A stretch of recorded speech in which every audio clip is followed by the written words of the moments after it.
subject math class 6 topic factors and multiples exercise 3F question number 1 find the greatest number that can completely divide the number 252 441 504 and 315 students हमने ऐसा number find करना है greatest number जो इन four values को exactly divide करे, ठीक है, completely divide करे। तो इसमें स्टूडेंट्स फर्स्ट ऑफ ऑल हम इन फोर वैल्यूज के फैक्टर्स बनाएंगे। तो सॉल्यूशन देखिए स्टूडेंट्स, 252 के फर्स्ट पे हम बनाएंगे तो लास्ट नंबर इवन है तो 2 से सॉल्व होगा। 2 1 जा 2 2 की टेबल में 5 नहीं आता, 5 से नियरेस्ट डिजिट क्या आता है 4, 2 2 जा 4। अब 5 वाला जो 1 है 2 को कैरी किया यहाँ नंबर हो जाएगा 12, 2 6 जा 12। लास्ट पे इवन नंबर पे ये 2 सॉल्व होगा। 2 की टेबल में 1 नहीं आता, साथ में 2 भी लेंगे तो ये नंबर हो जाएगा 12।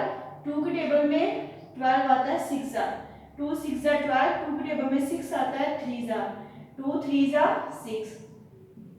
अब स्टूडेंट्स हम इसे 3 से करेंगे क्योंकि लास्ट नंबर 8 है। तो 3 की टेबल में 6 आता है 3 2 जा 6, 3 की टेबल में 3 आता है 3 1 जा 3। अब ये 21 3 की टेबल में आता है 3 7 जा 21 और 7 8 7 अपने टेबल में आता है 7 1 जा 7। स्टूडेंट्स हमने तब तक सॉल्व करना है जब तक रिमाइंडर 1 ना आ जाए, ठीक है। अब सेकंड वैल्यू को बनाएंगे, वो क्या है हमारे पास वैल्यू 441। अब स्टूडेंट्स इसका जो लास्ट नंबर है वो इवन नहीं है, ऑड नंबर है, तो हम इसके फैक्टर्स बनाएंगे किस टेबल से, 3 से करते हैं। 3 से इसके फैक्टर्स बनाएंगे। 3 की टेबल में 4 नहीं आता, 4 से नियरेस्ट डिजिट क्या था 3, 3 1 जा 3।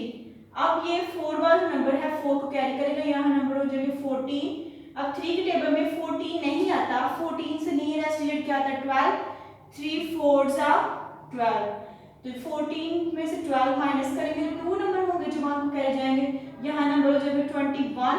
3 की टेबल में 21 आता है 3 7 जा। ओके स्टूडेंट्स, अब 147 है तो अब ये 147 का जो लास्ट डिजिट है वो 8 है, ये किस नंबर से सॉल्व होगा, 3 से सॉल्व नहीं होगा, ठीक है। इसे 7 से करते हैं। 7 की टेबल में 1 नहीं आता, 4 भी सॉल्व लेंगे 14, 7 की टेबल में 14 आता है 2 जा 7 2 जा 14, 7 1 जा 7, ठीक है। अब इसे 3 से करते हैं।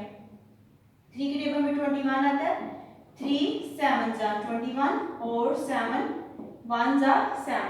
ओके स्टूडेंट्स, इसका रिमाइंडर भी 1 आ गया। अब हम थर्ड वाली वैल्यू के फैक्टर्स बनाएंगे, वो है हमारे पास 504। लास्ट नंबर इवन है तो 2 से सॉल्व करेंगे। 2 की टेबल में 5 नहीं आता, 5 से नियरेस्ट डिजिट क्या आता है 4, 2 2 जा 4, 5 वाला नंबर कैरी किया 0 को, यहाँ नंबर हो जाएगा 10, 2 5 जा 10, 2 2 जा 4, ठीक है। अगेन 2 से करेंगे, 2 1 जा 2। 2 की टेबल में 5 नहीं आता, 5 से नियरेस्ट आता है 4, 2 2 जा 4, 5 वाला एक नंबर कैरी करेंगे 2 को, यहाँ नंबर 12, 2 6 जा 12, ठीक है। फिर 2 से सॉल्व करेंगे, 2 6 जा 12, 2 3 जा 6। ओके स्टूडेंट्स, अब 3 से 3 2 जा 6, 3 1 जा 3।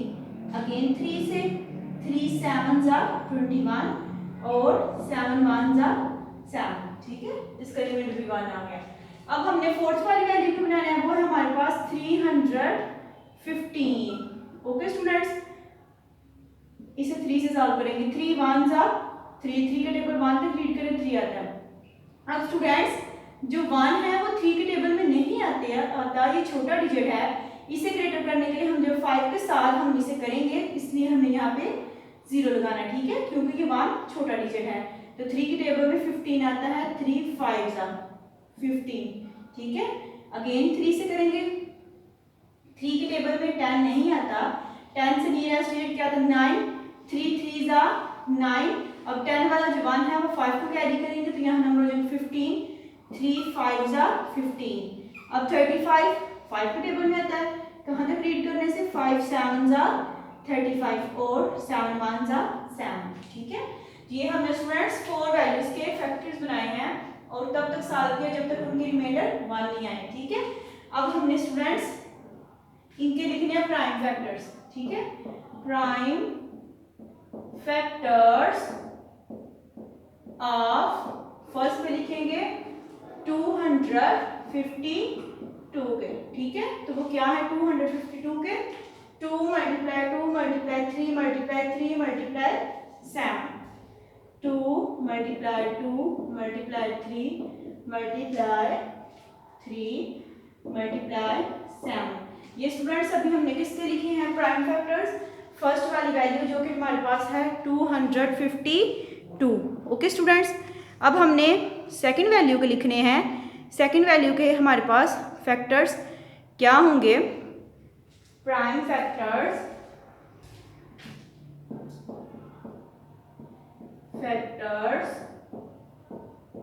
Of second value students 441। क्या फैक्टर है इसके 3 मल्टीप्लाई 7 मल्टीप्लाई 3 मल्टीप्लाई 7, ठीक है।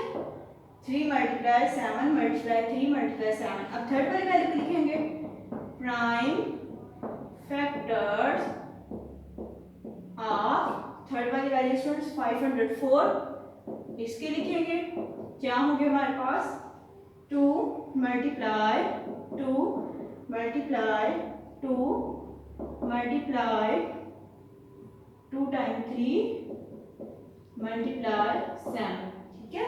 ये हमने स्टूडेंट्स थर्ड वाली वैल्यू के प्राइम फैक्टर्स लिखे हैं। आगे फोर्थ वाली वैल्यू लिखेंगे प्राइम फैक्टर्स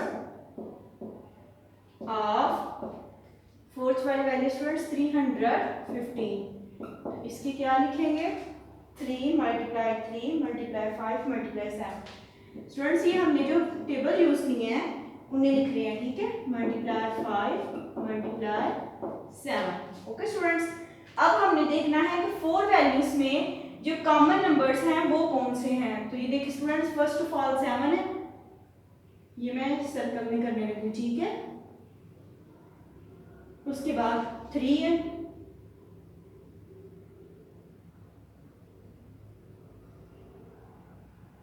फिर अगेन 3 है। सॉरी स्टूडेंट, इसको हम इसमें कर लेते हैं, ठीक है। अब ये 3 इसके साथ हो जाएगा,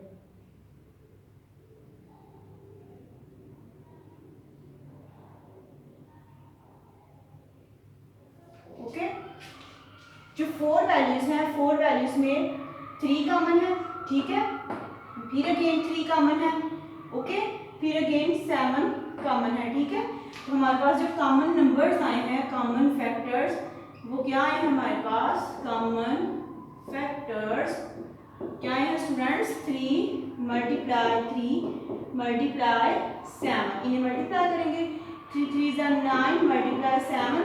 अब 9 को 7 से मल्टीप्लाई करेंगे, 9 7 जा 63, ओके। यही स्टूडेंट्स हमारा HCF है, हाईएस्ट ग्रेटेस्ट नंबर, तो वो क्या हमारा है 63।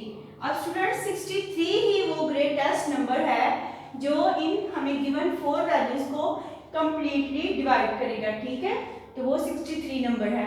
स्टूडेंट्स आप लोगों ने question number 2 same as it is इसी तरह है, आप लोगों ने खुद करना है, इन दोनों क्वेश्चंस का होमवर्क करना है और इसकी प्रैक्टिस करनी है, ओके।